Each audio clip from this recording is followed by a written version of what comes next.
Hello and welcome to this Institute for Government event to discuss the findings of the Industrial Strategy Council's final annual report. I'm Gemma Tetlow, the IFG's Chief Economist, and it's a pleasure for us to be hosting this event today. The government's approach to supply-side policies, whether we call that an industrial strategy or a plan for growth, is something that will be crucial to the UK's prosperity as we hopefully emerge from the shadow of coronavirus. And it's a topic that we here at the Institute for Government have a deep interest in, and one of those areas where government can make a substantive difference, but only if policy is designed and implemented effectively. So I'm delighted to be joined today by three extremely knowledgeable speakers to discuss these issues. We have Andy Haldane, who, as well as chairing the Industrial Strategy Council, is Bank of England's Chief Economist and a member of the Bank of England's Monetary Policy Committee. We also have Dame Vivian Hunt, another member of the Industrial Strategy Council and also the managing partner for McKinsey & Co UK and Ireland. She advises corporate, public and third sector clients on topics of performance improvement, productivity growth and leadership, and has previously been named the most influential Black woman in Britain, one of the top 25 consultants in the world, and one of the 30 most influential people in the City of London. And finally, we have my colleague Giles Wilkes, who's now a senior fellow at the Institute for Government and previously advised both Vince Cable and Theresa May on industrial and economic policy. Please do start sending in your questions via the Q&A function. That's now open. If you'd like to, please tell us your name and where you're tuning in from today. It'd be interesting to know who we're reaching.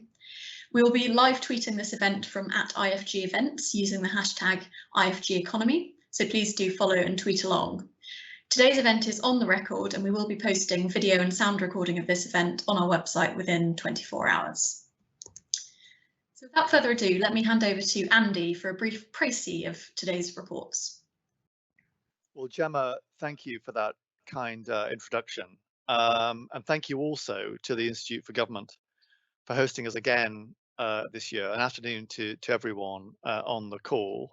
This is the second annual report of the Industrial Strategy Council, and also its last, as Gemma mentioned, as the council ceases at the end of this month. The council was set up in 2018 to provide expert and independent oversight of the government's 2017 industrial strategy, and that in turn aimed to improve productivity and prosperity right across the whole of the UK. That industrial strategy has now been replaced by the Plan for Growth published last month, and I shall return to that in just a second. The annual report itself was published this morning, and on the reasonable assumption that few, if any of you, have had a chance to read it yet, let me summarise some of its key points for you now. The report comprises two of which I think I can cover briefly. Section 2 of the report discusses how prospects for productivity have been reshaped by the COVID crisis. The crisis has clearly had a dramatic impact on how and where we work, on how and where we spend, and on how businesses operate. The pandemic has caused considerable hardship for many households and many businesses across many countries. But as the report discusses, the crisis also opens up possibilities to pivot our behaviours, our businesses and our economies in ways which could improve both productivity and indeed well-being. For example, a hybrid model of working from home, carefully crafted, could boost both productivity and well-being for both individuals and organisations. A digital transformation of business, the like of which we've seen over the past year, could do both too, were it to continue apace. And those two behavioural shifts by workers and by companies could in turn help when it comes to levelling up some of the economy's poorer regions. So as we collectively recover from COVID, the Council hopes these opportunities to boost wealth and to boost well-being can be seized. If I can jump to Section 4 of the report, this summarises progress on implementing the 2017 industrial strategy, while Section 5 of the report summarises the work of the Council over the past 2 years. Now, some of you may recall that last year we highlighted the 142 policies contained within the 2017 industrial strategy, and reported good progress on some and rather more mixed progress on some of the others. A year on, we now found around 60% of those policies in the 2017 strategy are now complete. And of those remaining, around 25% are work in progress or delayed. And the remaining 15%, we've been able to find any details really on progress. With the 2017 industrial strategy now having been succeeded by the plan for growth, the council thinks that either clarity or closure of those outstanding policies is now necessary as a matter of good governance. The council's also publishing today, alongside the annual report, a case study of the Oxford AstraZeneca vaccine programme, a hugely successful example of industrial strategy from which we believe useful lessons for the future can be learned. My op-ed in today's FT sets out some of the headline lessons for industrial policy, which include, first, the crucial role of a clear and singular mission led from the very top of government. Second, the importance of managing the supply chain end to end, harnessing and coordinating the actions both of different government departments and of the public, private and voluntary sectors in line with their respective comparative advantages. Third, the crucial role of public procurement and public insurance in catalysing private sector innovation and investment, particularly in socially beneficial projects, so-called advanced market commitments. And finally, the importance of building on pre-existing comparative strengths in science and in industry, established typically over many years through research funding and institution building. So in the UK, it's strength in life sciences and vaccines research, which was supported by the government's 2017 industrial strategy, including through 2 sector deals, was a crucial ingredient in the vaccine success story. The bulk of my comments today, though, are going to focus on section 3 of the annual report, which, building on the council's extensive research and indeed on the progress made by the 2017 industrial strategy, considers what lessons can be learnt for the government's new plan for growth. Now, to be clear, the council's offering these thoughts constructively with the aim of improving the effectiveness and thereby increasing the chances of this plan succeeding. In assessing the plan, the council's used the same 3 success criteria it applied to the 2017 industrial strategy, namely scale, longevity, and coordination. And doing so leads the council to make 10 recommendations, a balanced scorecard, if you like, pointing out areas where there's been real progress, as well as areas where further attention will, we think, be required for the plan to succeed. I won't go through all 10 points, but let me pick out 1 or 2 of the few key ones. There's much in the plan for growth that is very positive and which strongly echoes the messages the council itself has been giving, including in last year's annual report.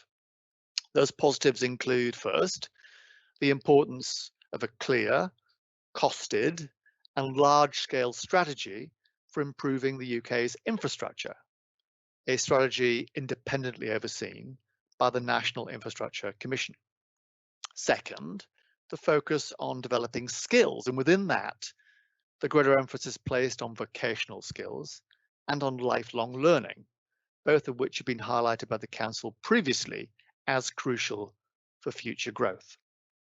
Third, innovation, where ambitious initiatives such as the new ARIA, the Advanced Research and Inventions Agency, and the Help to Grow initiative should begin to address the productivity problems the council and others have identified, both pushing the technological frontier and, as importantly, helping more firms to reach this frontier.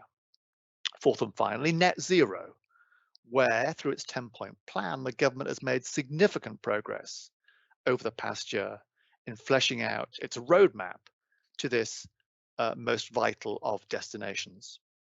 If I turn to the lessons, let me highlight 5.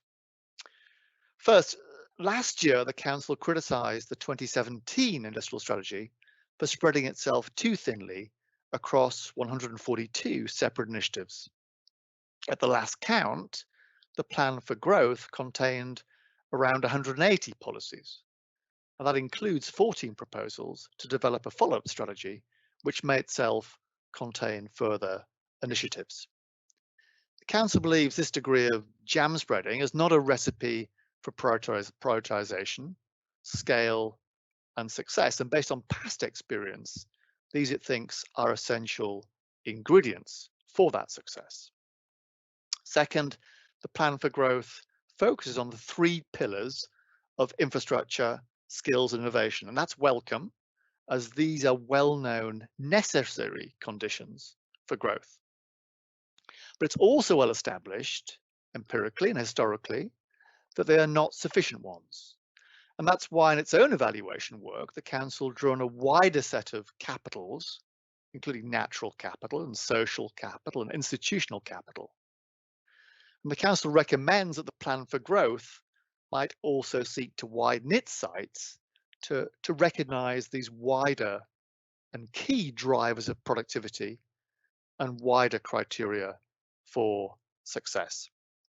Third, in one key respect, the plan for growth appears to mark a significant philosophical shift from the 2017 industrial strategy. That strategy was built around a model of co-creation, with the public and private sectors working in partnership on the design and implementation of the strategy.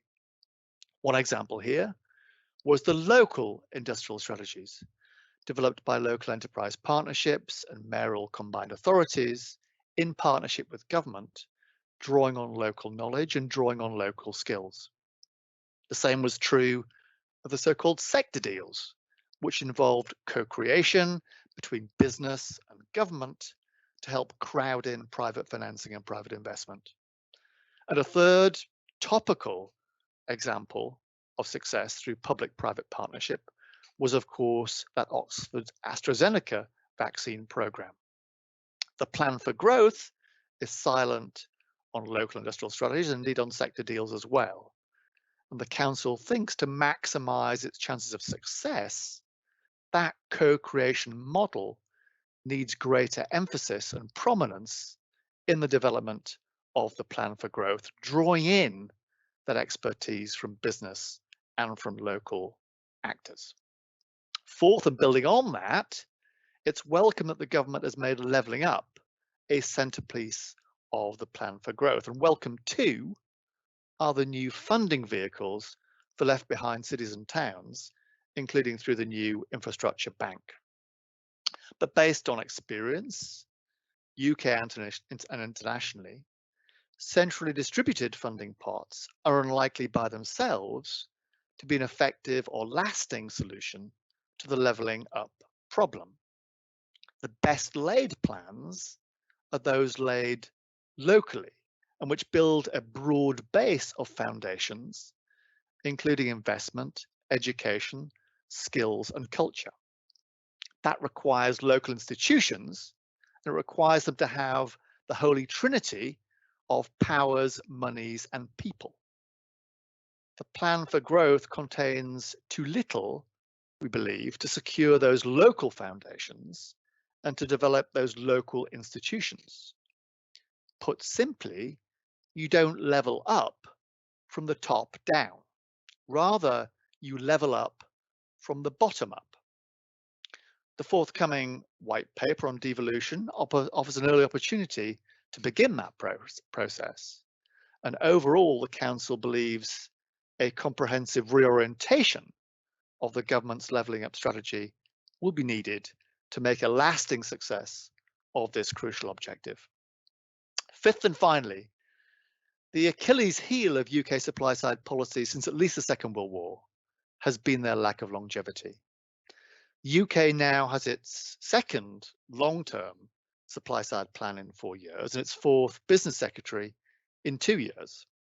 The purpose of the Industrial Strategy Council was to help achieve that greater degree of longevity, a role successfully played by the Committee on Climate Change for Net Zero, by the National Infrastructure Commission for Infrastructure.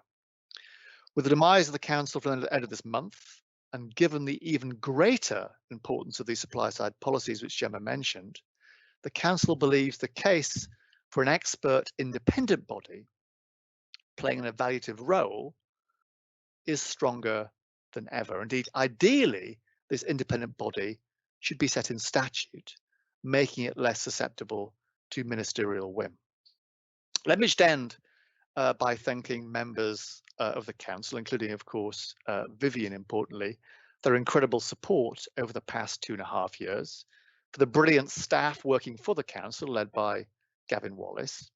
Indeed, the many people from academia, business, government and think tanks, many of you in the audience today, I know, who engaged with us, and indeed who co-created with us a wide and deep body of work to support the government's supply side policies.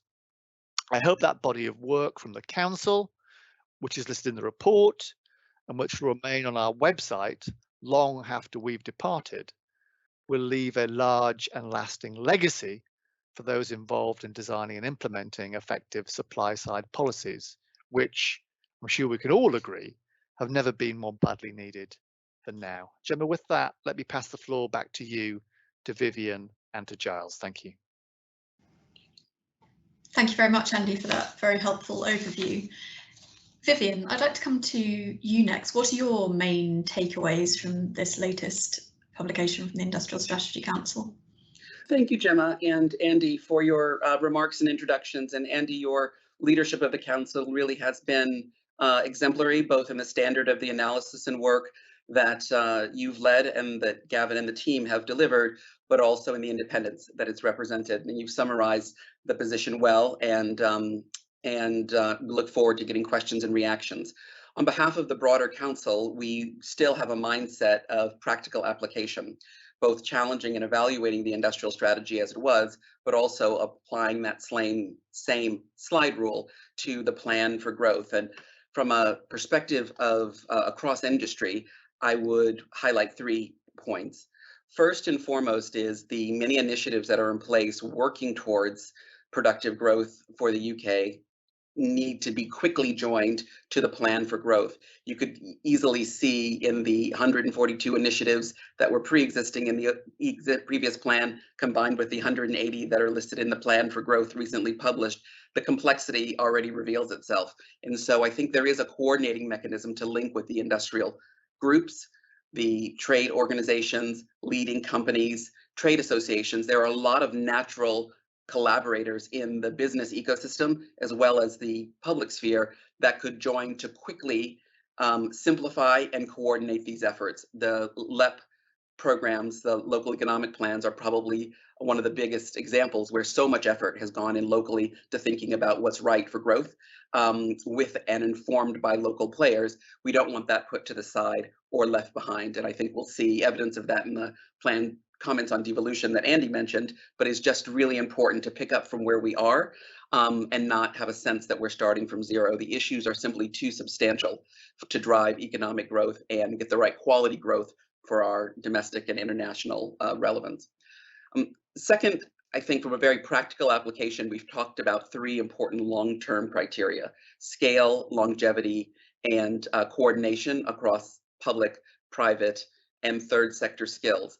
And we'd encouraged the government to make those explicit criteria in policy planning. Literally, do they meet these criteria? If so, how? If not, why not? So that we're making informed trade-offs ahead of time, not hoping it works after the fact.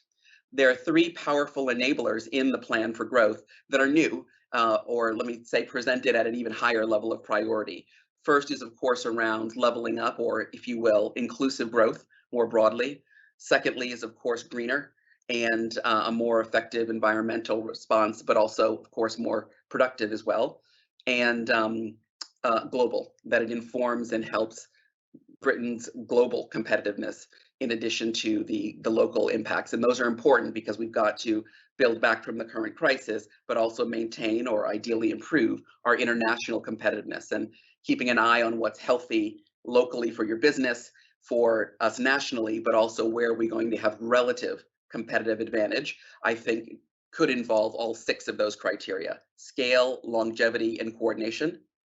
And then, of course, does it also deliver more inclusive growth, the green mandate that's well laid out in the plan for growth, and of course, our relative global position and competitiveness. And last but not least, in business, we often say that you can't manage and improve what you don't measure. And so this notion of having a slide rule, accountability, transparency, and challenge, we think is one of the greatest values of things like the Infrastructure Commission or the Council in its previous mandate. And we'd encourage the government and all of the collaborators who are working on these initiatives to have the courage to have that independence of view, because we know we'll just spot positive patterns and successful lessons like the vaccine case studies that we're publishing today. We'll spot those lessons faster and use and apply them, but we'll also spot mistakes earlier. And most successful businesses and successful innovations are a function of trial and error, learning quickly and improving. And it's no different when it comes to these supply side policies. And so learning quickly and being willing to look at metrics and challenge as we build back better is really critical to success. And we just strongly encourage that that be built into the forward plan for growth. Thank you very much, Vivian. Finally, Giles, let me come to you. You've obviously advised governments in different formats about industrial policy. What's your reaction to what the Industrial Strategy Council is saying today? Yeah, I've been there. I even have the mug from the Bayes officials of the time. Very proud, and I'm slightly. I must start by saying I'm slightly melancholy to know that the mug has outlived the council, because I recently found the memo when I was first asked to weigh in on the industrial strategy for the Theresa May administration, and it did include the recommendation that we need an external body. I mean, the phrase that was going around then was, we need an OBR for industrial strategy to get that vital ingredient of longevity, commitment, and accountability in there, because it's difficult policy. As Vivian has just reflected, there's failures and successes.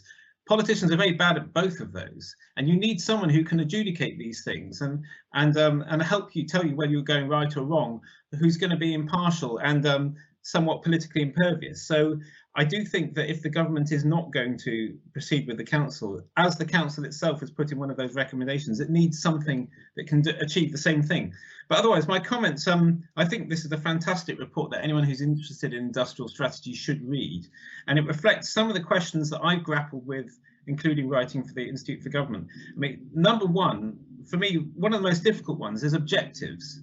That we really needed guidance from a body like the Industrial Strategy Council over what the objectives for industrial strategy should be. And partly because there are different schools of thought and trade-offs to be navigated here. I mean, at one extreme, you say, well, most of the economy works fine. Just prioritise on those areas where it's screamingly obvious that you really do need government intervention. I would say the absolute number one obvious priority, the green economy, which is not just going to happen without serious government intervention. And also just go for those areas where you can find really high value add, you know, the ultra high tech stuff that's all about R&D and science and high skills and so forth. And at the other end, there's the observation that for most people in the economy hit by what must now be 10, 15, 20 years of failing productivity and failing wage growth and earnings power, as Greg Clark used to put it, you need to have something much broader. I mean, if you want to really improve prosperity through the economy, you need to have something that can hit the median worker who isn't in a high-tech industry, who might not be working in a business that has taken on all the high productivity techniques you need to prosper. But in which case, how does industrial strategy go after that? And all of this overlaid with the question, sometimes the government can identify something as very important. The vaccine case study is the absolute preeminent example, but it might not always be something that we as a country are good at. I mean, a good example is we can all identify that solar power is going to be incredibly important for the next 30, 40 years. But solar panel manufacturing is probably not an area where the UK is going to excel. So again, you need that kind of advice and tough choice making, which needs to be at the heart of industrial strategy, if you're to choose the right kind of overall objectives. And I was looking forward to the Industrial Strategy Council being able to help with some of the sort of tough decisions there. because it's not all as straightforward as just measuring where you have a high GDP per head and plugging money there. Often it's about a careful interweaving of different different qualities, like is this an important sector for other parts of the economy? And I would recommend anybody again read another Industrial Strategy Council report on effective sectoral strategies to look at that. But the other one that slightly bothers me is, by stepping away from institutions like this, it's revealing something that is much discussed of this government, which is the sense that it doesn't really have an enduring economic philosophy, ideology, approach. And maybe you can blame this on the unique circumstances of Brexit and the COVID pandemic. But I can say that under George Osborne, and before that, even more so with Gordon Brown and Nigel Lawson, like the three really influential chancellors of the last few decades, you kind of knew roughly what the government's overall philosophy was, for right or wrong. You don't have to agree with it, but it helped bind the government together. And now we don't have that. We have something more like some really powerful political slogans like levelling up and making Britain a sort of exporting superstar, and quite a lot of enthusiasm, political capital, resources. But you don't have a method that ties it together. The Thatcherites had a clear method that the private sector generally worked, and privatisation was a key industrial strategy. And there was a more of a sort of investment level, horizontals based method under Gordon Brown. I just don't know what it is under this government. And I was hoping that the evolution of the industrial strategy would at least reveal that, the mixture of interventionism and competition that you do need if you want to drive the economy further upwards. So I do hope that whatever comes next, we're going to learn a little bit more about what the government's overall methodology for how it deals with these important political objectives. In particular, the final one, and it's an area where I'd love to hear both Andy and Vivian's thoughts. I understand this point about cooperation. It is a really valuable improvement on the industrial strategy that's just done to other people from a central vantage point, maybe assuming lots of big data. But how do you manage to do cooperation while maintaining competition in the economy and not just giving a really big incentive for lobbying? Is a really thorny one for me. It was a feature of sector deals where you're asking people to come together and come up with this plan to work with the government on something. And it's something that we may have lost by leaving the EU single market, which was above all a driver of competition and competitive force. So I'll be really interested to hear, how do we continue to have a really pro-competition economic environment while keeping all the benefits of industrial strategic thinking? Thank you very much, Giles. Really useful points. I'd actually like to put those back to Andy and Vivian. So I guess Giles was making 3 points there. One, which I think is similar to a point that you've made in your report, that the government lacks clear objectives and therefore the industrial strategy or the plan for growth lacks boundaries and is unfocused. Secondly, do you agree with Giles that it's not clear what this government's guiding economic ideology is? And do you think that does have an impact on the effectiveness of this plan for growth? And thirdly, how do you respond to Giles's question about how do we both cooperate with the private sector, but at the same time maintain the need for competition as well? Andy, let me come to you first. Well, I'll be very brief, so we have time to get to Vivian and indeed to the questions from the floor. I think all of Giles's questions are rather good ones, and I may be the wrong person to be providing answers to them. Of course, I'm also delighted he's got his mug. That'll be worth a fortune in years to come, Giles. Hang on to it carefully. To some of those, I mean, I have a lot of sympathy for Giles's view that any strategy or industrial policies need not just to be occupying the frontier technologies, the frontier industries. The vast majority of the economy sits inside that frontier, what is sometimes called the foundational economy, which includes, great swathes of our service economy, which is, 3/4 of it, and the greater part of our smaller and medium-sized enterprise economy. I think it's therefore crucial that when we're thinking about innovation, which rightly is put pretty center stage in the plan for growth, we think about the whole innovation system and not just for those that engage in R&D. That's about the top 60,000 firms. There's then the remaining 98% of firms who aren't engaging in R&D, narrowly defined, but absolutely do need to be part of our innovation ecosystem. I think the Help to Grow initiatives in the Plan for Growth are a good directional step towards improving management and organizational skills in that 98% of firms, and indeed improving digital infrastructure and skills in that 98% of firms. But there's far, far further to go, I think, to lift that, what elsewhere I've called the long tail. To Giles's last question, which I think is a very good one, which is how do we demarcate those areas of activity that are in the sort of cooperative space and those that are in the competitive space? I think there's an easy answer to that question. What I would say, though, and this is encouraging people really to go away and read the case study of vaccines that we put out, is that these can sit together cheek by jowl if you do think about the whole supply chain in that structured way. You look across the supply chain for vaccines, there were situations where the partnership or the cooperative model was absolutely essential to getting things done. And there were others, and the production of vaccines was a case in point, where competition among private sector participants, underpinned by the advanced market commitments of government, was crucial for delivering, in this case, not one, but multiple vaccines at a supercharged speed. So I think there's a place for both, and the way to map where both sit is by thinking much more strategically about supply chains than we ever have previously. Let me stop there and pass to Vivian.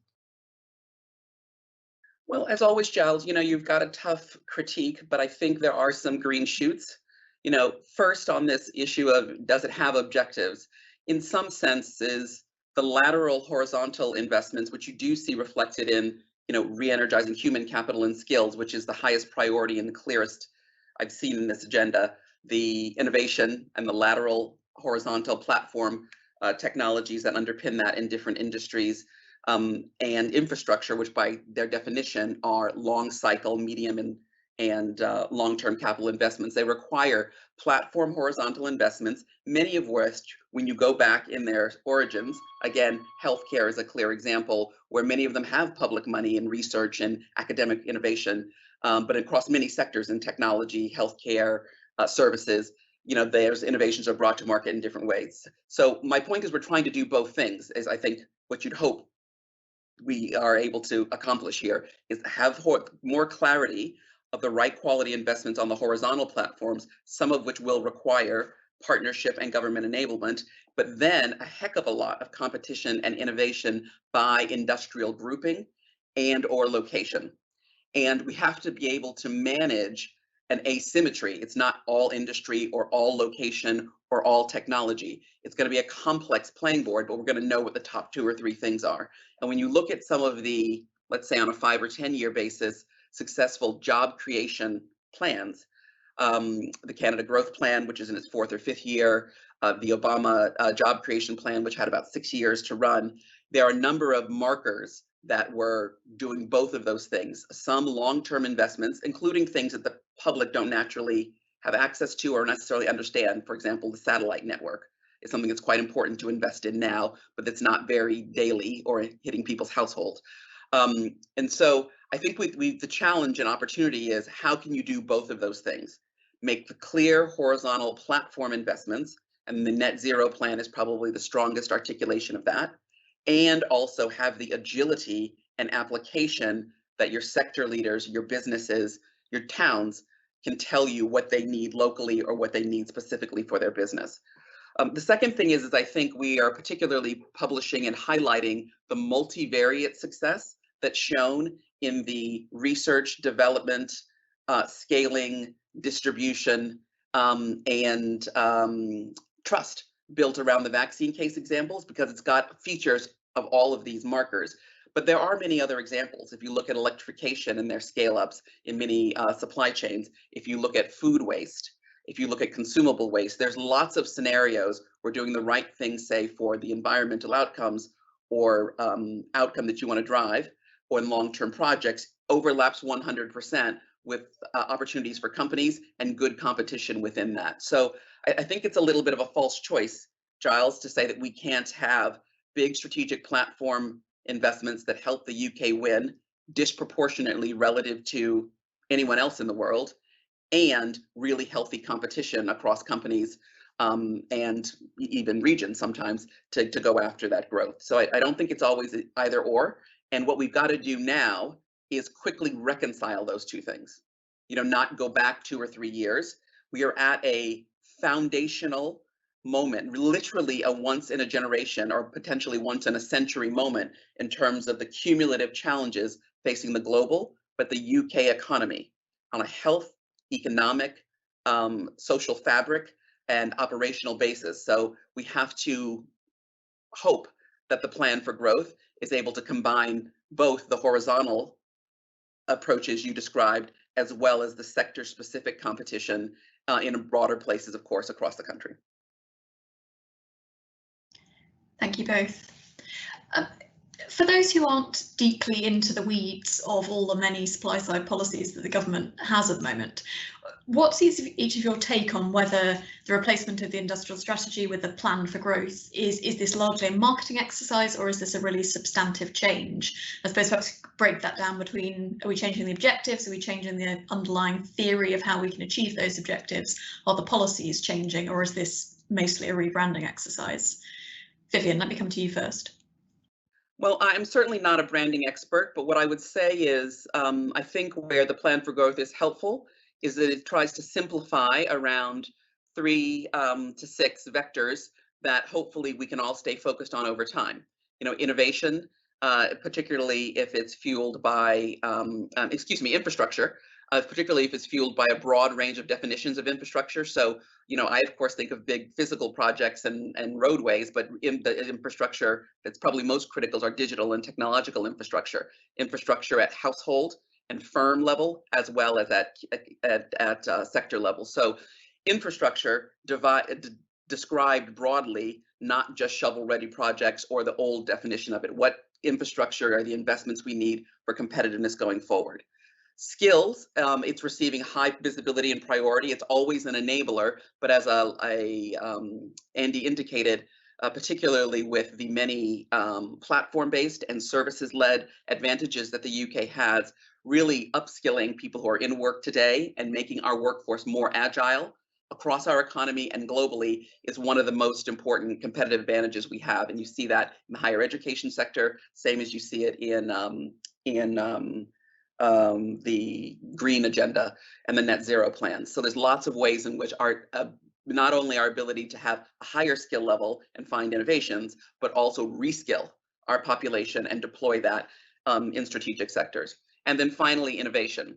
And that will take many forms. And sometimes it'll be just scaling good ideas that we know work as opposed to really inventing something new. But the criteria, I think, are a new lens. Inclusive growth in terms of leveling up, green with real edge and metrics around that, and of course global in terms of what contributes to our job creation and health and what contributes to our global competitiveness. So there is an arc where you could imagine there's a simpler presentation of those 6 things, but tailored to different parts of the country, tailored to different sectors. But the main thing is to stick with it. You know, the scale, longevity points are really important here, because if we stick with it over time, we're probably going to make progress. If we chop and change every 18 months, we definitely won't. Thank you. Giles, what's your thoughts on this? It's always tempting to indulge in a bit of Whitehall criminology when a change happens like this, so I'm going to, which is that I don't think this government likes constraints. I think a government that gets elected on vote leave, take control, isn't going to sort of parody Margaret Thatcher, roll back the constraints from the EU only to reimpose them at a level here. They don't like constraints, so that means inheriting things that you've got to stick to, commitments, are not their style. What I'm hoping is they realise you need that style if you want to provide certainty to business. There needs to be give and take. It can't all be command and control. So I do think that this has represented their need to break free of everything that they inherited and start again. And I think it's a very incomplete work. I think Vivian's been very generous in that, I mean, every government going back at least to the dawn of the internet has had 4 or 5 big drivers: infrastructure, skills, place, innovation, entrepreneurship, something like that. They said we need to have policies in all these areas. And I haven't yet recognised a strategic choice made in this one, apart from the one they made right at the beginning, which was let's double the R&D budget and see what happens. And I would echo all of Andy's concerns there about how pushing the frontier out isn't relevant to 90–80% of the economy. What you really need is a policy for dragging everyone along to the existing frontier. So I personally think what we've seen is a preeminent Treasury grabbing hold of things during a time when there wasn't a great deal of commitment to defend what we currently had. And I do hope that the business department gets to reassert itself and do some of the more strategic, structural, institutionalist thinking that you really need for industrial strategy. Because as everyone's been saying, you need commitment and endurability to make this kind of policy area work. Well, and I think sometimes, Giles, we're better off setting the guardrails for ourselves before our investors or customers impose it on us. And so that's why I say the government needs a bit of courage to, one, get more specific and granular about the policies linked to the already good things that are happening. We're heralding a vaccine case study or commenting on the net zero plan. That's building on work that was already done. Those aren't things that were developed in a matter of weeks. Similarly, the rigor and objectivity of having independent review. None of us likes to have a spotlight put on our work with objective fact-based critique. That's uncomfortable by definition, but it's exactly what you need to improve outcomes and competitiveness. So I agree with you, Giles, in the sense that the point is not that there's been a new restatement, particularly at this seminal moment for our economy, but have the courage to look at just good practices and follow some of those things, which include specificity, quality of big bets, and those longevity criteria that Andy laid out. And equally important, marking your progress, including mistakes that we'll all make along the way, to know that we're actually moving in the right direction. Andy, do you want to come in on this one as well?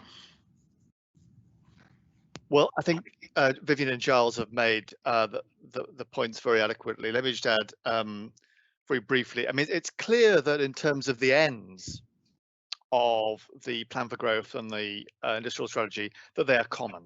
So in that sense, the differences in terms of end objective are more semantic than they are substantive. In that sense, there's perhaps a degree of branding in that. Indeed, the letter that I was sent from the Secretary of State mentioned branding as the main reason why the council was being abolished. Whether there are differences in the means by which those ends are met, I think that is still a more open question in my mind. In some ways, the dropping of the word strategy is a tad unfortunate.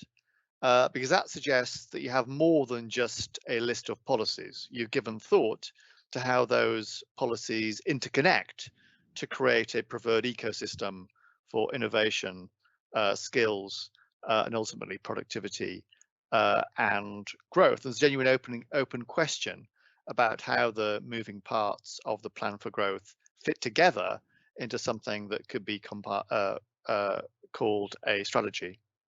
The second aspect of the means, which again is an open question, sort of to be developed, is the appetite for interventions at the sectoral level and the approach to tackling issues at a local level. So this goes to the heart of, this co-creation notion that I set out in my opening remarks.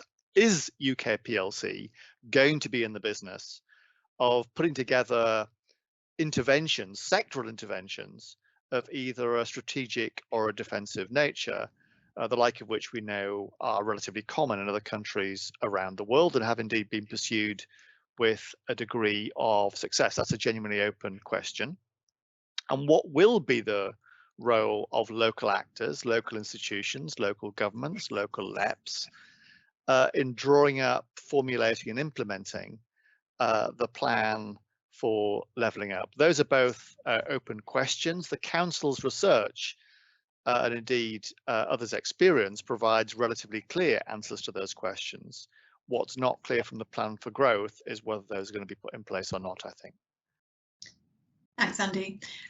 Drawing on then from where you started your answer, there's a question come in from Anna Wallace of the COVID Recovery Commission, asking what skills does government need to implement this kind of strategic thinking? Do they already exist? And if they don't, how can they be built and where should they be built within government? Giles, let me come to you first on that one. Hi, Anna. Good to have you in the audience. Tough question. the standard skills that you often hear people complain about not being there, certainly longevity in the same job sometimes. I mean, that great former industrial strategist, Michael Heseltine, used to complain about how you didn't have people who'd been embedded in industry and in government. I mean, we benefited from the tail end of some of the great officials he left behind under Vince Cable, where some of the people who were working for us, helping to try and keep a car factory staying in the UK, seemed to know the internal organisation of the US car company better than the US car company did, and it kept the car company going. So that deep industrial knowledge that enables that kind of cooperation that Andy has spoken about today is number one. You'll always hear people talking about data and so forth. There's no harm in having better data skills. I'm slightly worried about the caricature of industrial strategy it creates, which is like, if you put enough information into a central algorithm, the right answer will be spat out. So a lot of people call for better data skills, more scientists, fewer humanities people. I don't want to add to that, actually. I'd rather people who are really well networked with industry as the number one skill I would choose. Andy or Vivian, do you want to add to that?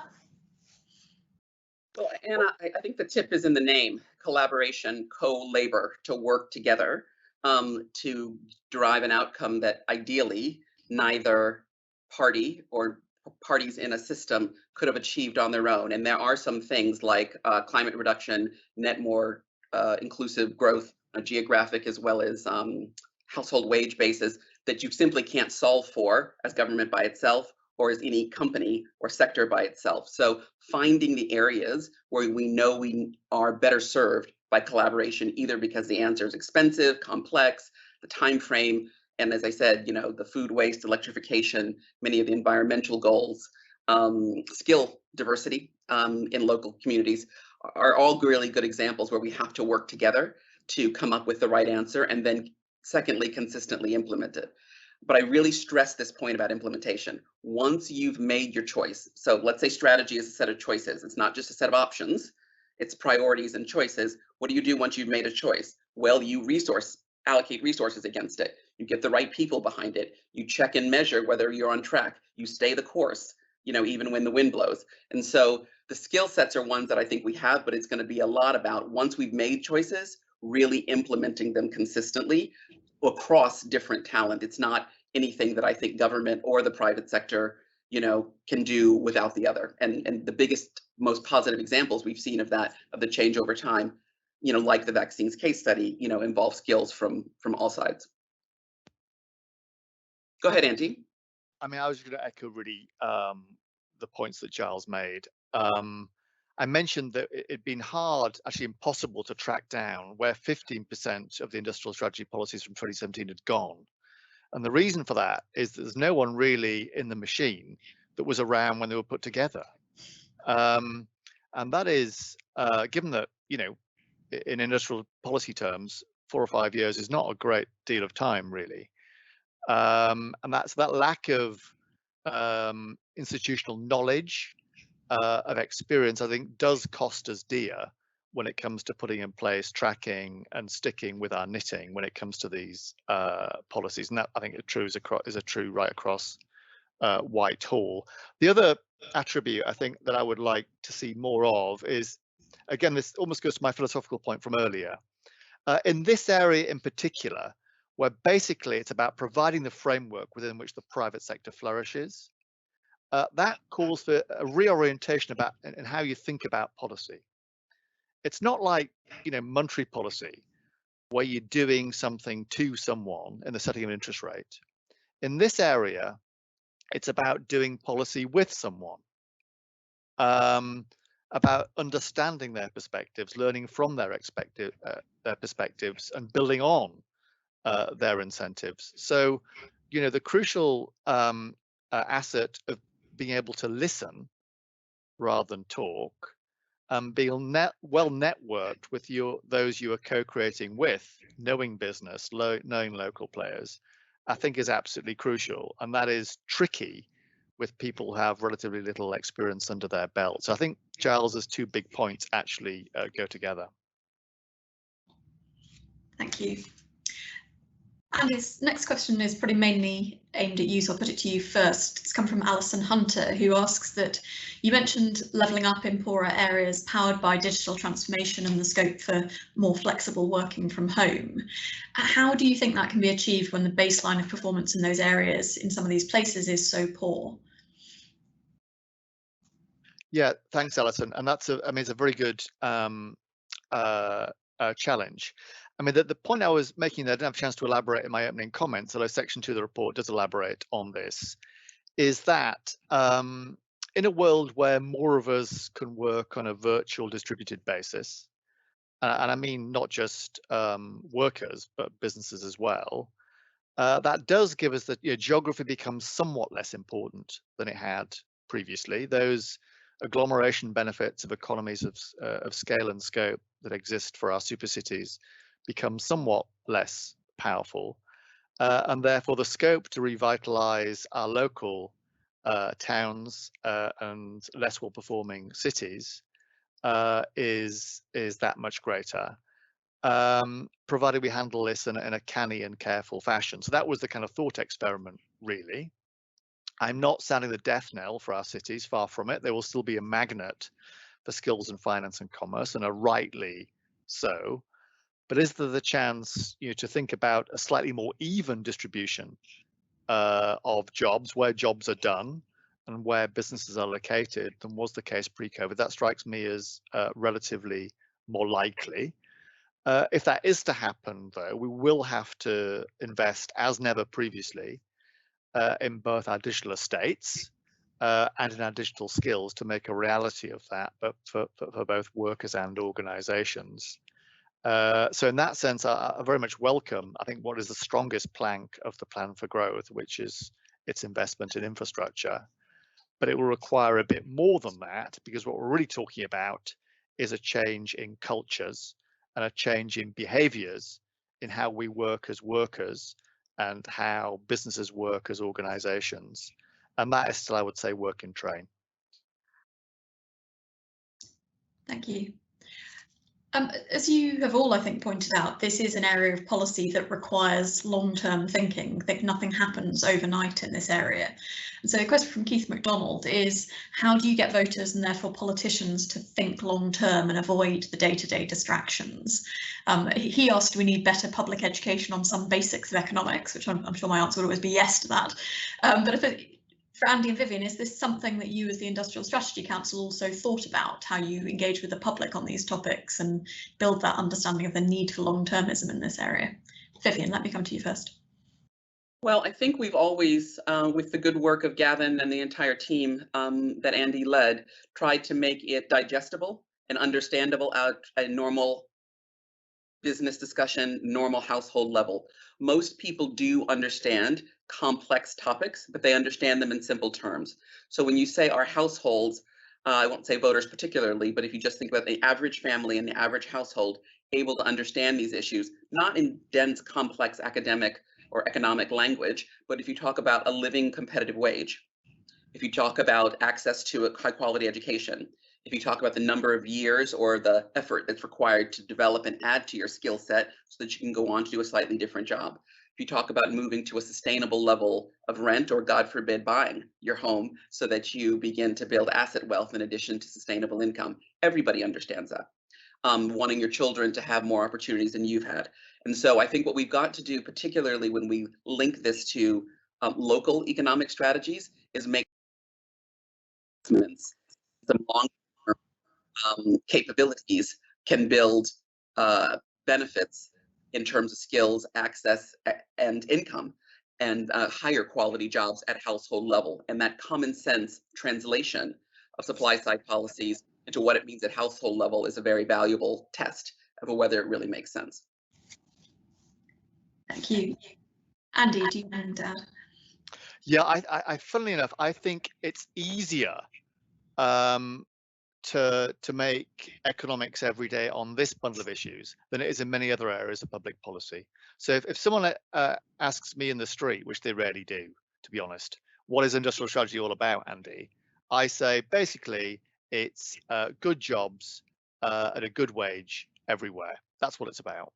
And as put, what's complicated about that? And that underscores why this is all, of course, so important. If we want to drill down a layer, so layer 2 is, well, it's actually about, it's about having a decent high street, green spaces, decent schools, reliable public transport, all the stuff that is the meat and drink, food and drink of people's everyday lives. So absolutely, the public ought to be engaged in this debate, and absolutely, we should seek to communicate in words and sentences that make sense to how we might improve their everyday lives. That's a criticism of my profession, of the economics profession, but also of the policymaking community.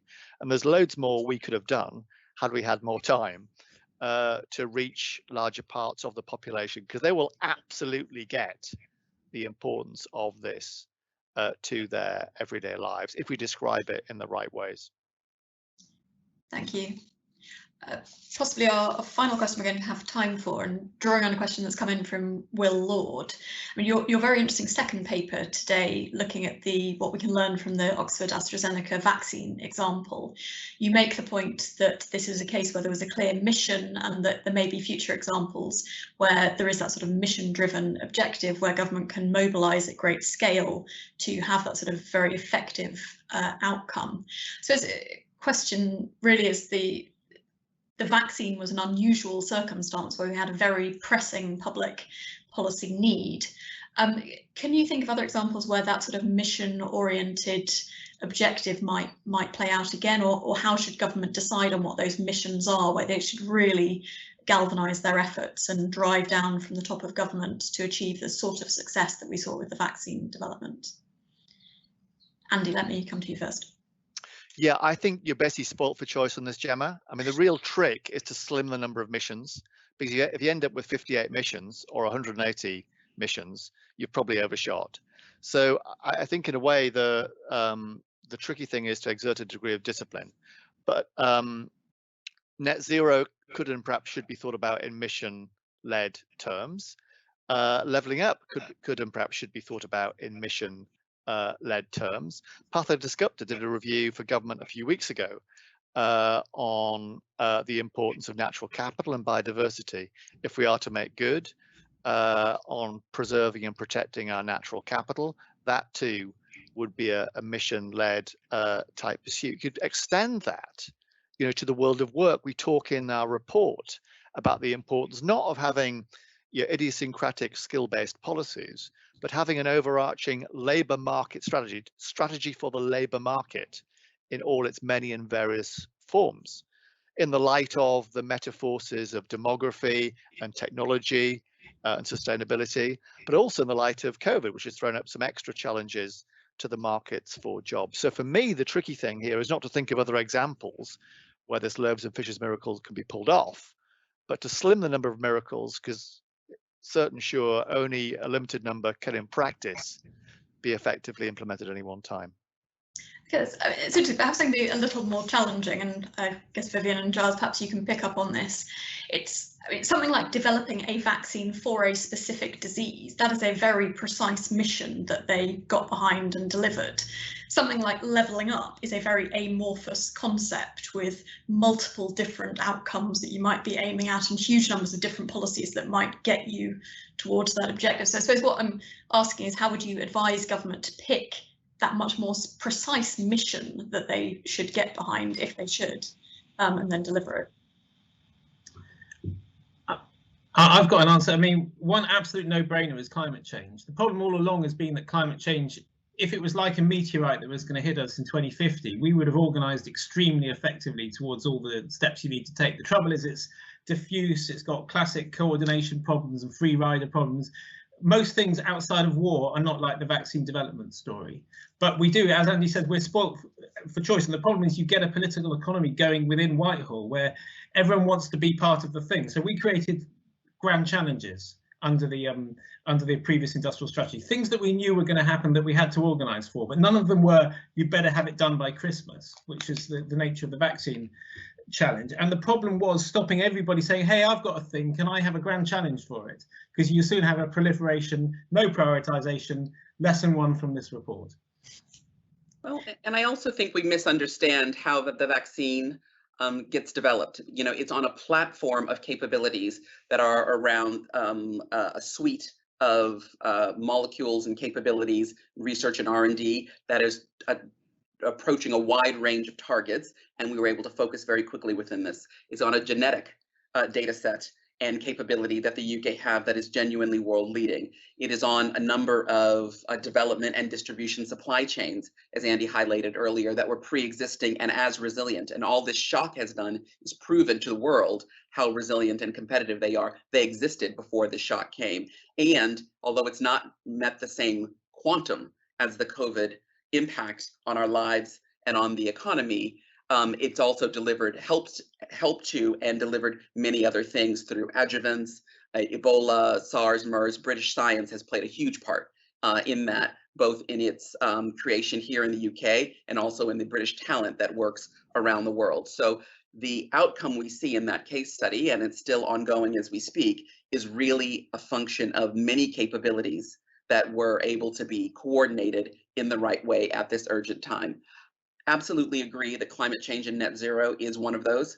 Absolutely agree that leveling up over time is one of those, particularly if you broaden the definition to include other types of economic inclusion, which can include women in the economy. It could include educational levels in certain areas, really get tailored for how our cities need to grow. That's one of the big differences between the UK's industrial progress relative to a US, Germany, China, even France, where our regions have not grown as much. And that is a generational challenge that we can fix, particularly with technology platforms. And finally, I do think this global competitiveness is an intergenerational challenge. That does not mean we only do the big things, but we test everything against how does it build skills and critical mass on our economic, security, and other types of strategic competitiveness globally, because the UK is an agile, flexible, mid-sized economy, that mid-sized country with an outsized economy and impact in the world. And so if we want to keep that multiplier, we have to think about our global competitiveness. But all three of those are great examples of intergenerational challenges that if we applied the same principles that we're laying out in the annual report to just those three, that would give us more than enough to work on through the lens of the plan for growth, or whatever you want to call it going forward. But we have to have the courage to measure our progress, have the right input and output metrics, and benchmark it relatively in the country and relative to others, because you can be running very quickly but not winning the race. And that's very important for the UK to keep in mind, I think, is that we don't want to make progress, we want to make absolute and relative progress in these important areas. Thank you all very much. Unfortunately, we are now over time, so thank you all very much for joining us, and particular thanks to Andy and Vivian and Giles for joining us for today's discussion, and hope to see you again very soon at another IFG event.